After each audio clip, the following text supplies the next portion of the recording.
Oke, assalamualaikum warahmatullahi wabarakatuh. Welcome back to my channel, I am Al Official. Oke, dari beberapa hari yang lalu banyak sekali pertanyaan tentang saya bagaimana cara membuat atau menggunakan VPN yang baik dan benar ya. Nah, jadi 1 minggu yang lalu saya membuat video tentang mengejar dolar menggunakan VPN. Jadi banyak sekali komentar yang masuk tentang cara penggunaan IP, VPN atau segala macam tentang untuk mengejar dolarnya. Nah, jadi saya di video kali ini saya akan memberikan penjelasan atau pemahaman kepada teman-teman semua bagaimana cara dan untuk memahami satu persatu step by step tentang IP, DNS, WebRTC, dan user agent. Nah, jadi kita selama mengejar dolar menggunakan VPN, kita tergantung dengan 4 faktor ini ya. Yang pertama IP, DNS, user agent, dan satu lagi WebRTC. Nah, jadi di video kali ini saya akan menjelaskannya satu persatu apa itu IP dan seterusnya. Nah, jadi yang pertama kali saya akan menjelaskannya langsung saja tentang IP. Oke. Jadi teman-teman harus memahami sebelum melakukan kejar dolar, teman-teman sedikit banyaknya harus memahami tentang apa itu IP ya. Nah, jadi IP itu sebenarnya saya akan mengambil satu artikel. IP itu sebenarnya Internet Protocol atau singkatannya di Internet Protocol ya, IP. Nah, jadi dalam bahasa Indonesianya itu protokol internet. Jadi IP address atau Internet Protocol adalah alamat yang mengidentifikasi segala perangkat yang terhubung ke jaringan. Nah, jadi teman-teman ketika terhubung ke jaringan, IP inilah yang mengidentifikasi perangkat-perangkat yang terhubung ke jaringan. Oke ya. Jadi IP itu untuk mengidentifikasi perangkat yang terhubung ke jaringan. Oke. Fungsinya dari IP ini yaitu saat Anda mengunjungi sebuah website. Nah, jadi ketika kita mengunjungi sebuah website, perangkat yang Anda gunakan perlu menemukan lokasi data website tersebut untuk kemudian mengambil datanya dan menyajikannya kepada Anda. Nah, jadi ketika teman-teman terhubung ke website, IP inilah yang akan mengambil data yang untuk kita bisa lihat. Contoh, kita membuka Facebook. Facebook itu ada alamat IP-nya tersendiri, bukan Facebook. Nah, jadi logikanya di dunia perkomputeran ini semua itu ada namanya 1 dan 0. Oke.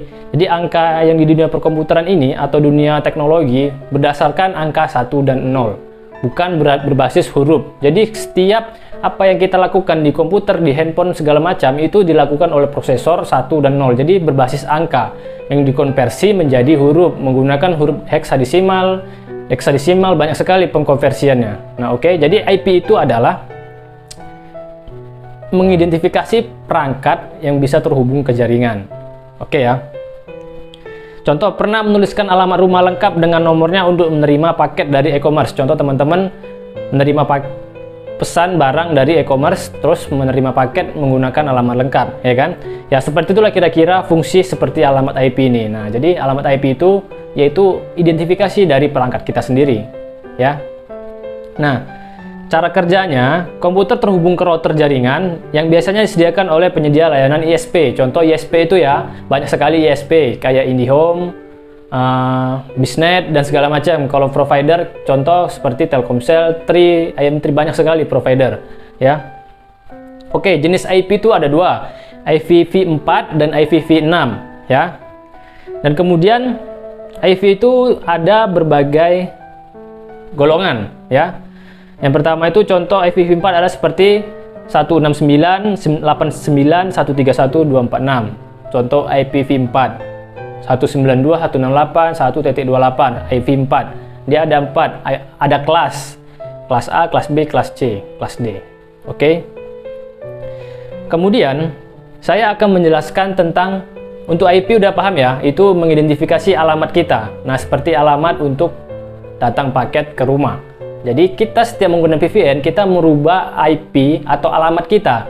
Nah, jadi udah masuk logika ya, kita menggunakan VPN untuk apa? Kita menggunakannya IP untuk merubah ke server atau IP yang di Amerika. Jadi kita menggunakan VPN untuk merubah IP itu sendiri. Nah, jadi IP itu alamat untuk mengidentifikasi perangkat.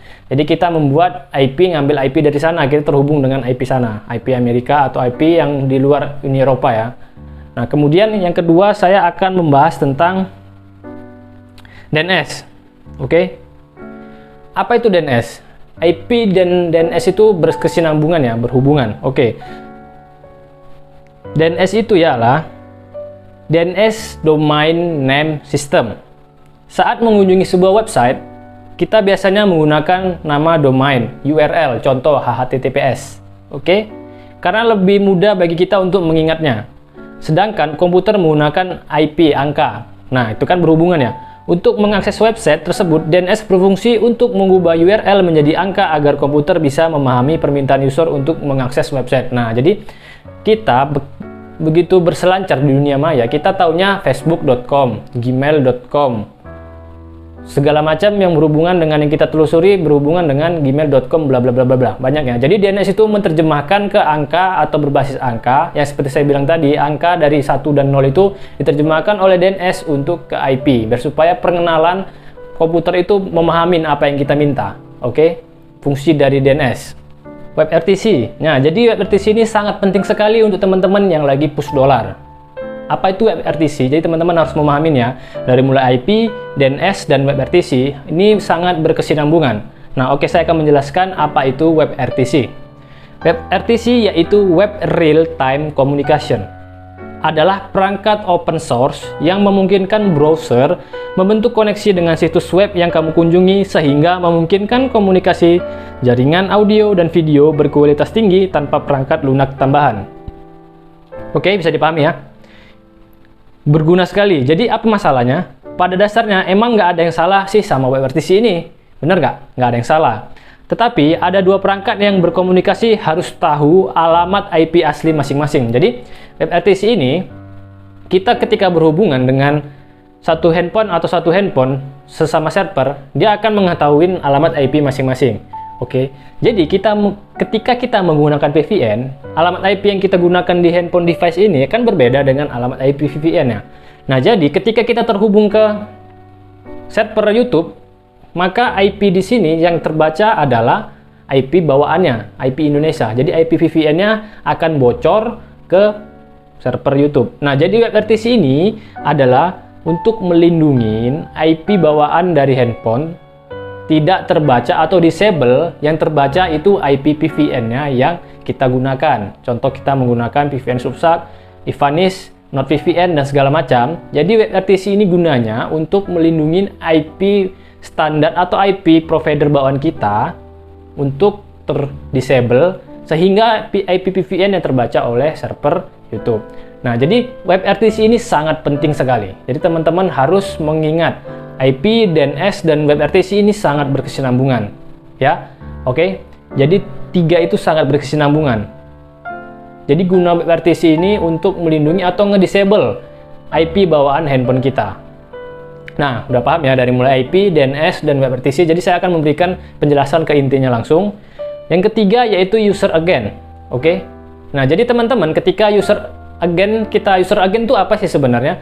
User agent itu adalah web browser yang kita gunakan. Jadi ketika kita menonton YouTube akan terbaca menggunakan browser apa? Contoh Chrome, Mozilla, atau browser bawaan, Mi Browser, atau aplikasi YouTube. Nah, di situ user agent itu akan terbaca mulai dari kelas, segmen-segmennya akan terbaca semuanya. Ya. Jadi user agent itu bisa kita rubah. Bagaimana cara merubah user agent dengan menggunakan satu browser? Nah, jadi di video selanjutnya saya akan menjelaskan bagaimana cara merubah user agent. Jadi intinya user agent itu ialah web browser yang terbaca atau segmen. Web browser itu kan ada perangkat yang membangun web browsernya untuk bisa terbaca atau kita gunakan. Jadi web browser itu akan terdaftar sebagai browser apa. Nah, jadi setiap kita menonton menggunakan browser yang berbeda-beda, itu tidak akan terdeteksi spam. Makanya kita menggunakan user agent. Nah, jadi di video selanjutnya saya akan menjelaskan bagaimana dan cara mengerjakan tentang user agent, WebRTC, dan bisa war 100% menggunakan VPN yang kita punya. Ya, jadi next video saya akan membuatkannya tutorialnya. Nah, jadi cukup sekian video dari hari ini tentang bagaimana pemahaman tentang IP, DNS, WebRTC, dan user agent. Nah, jadi 4 komponen ini sangat penting sekali. Teman-teman harus memahaminya.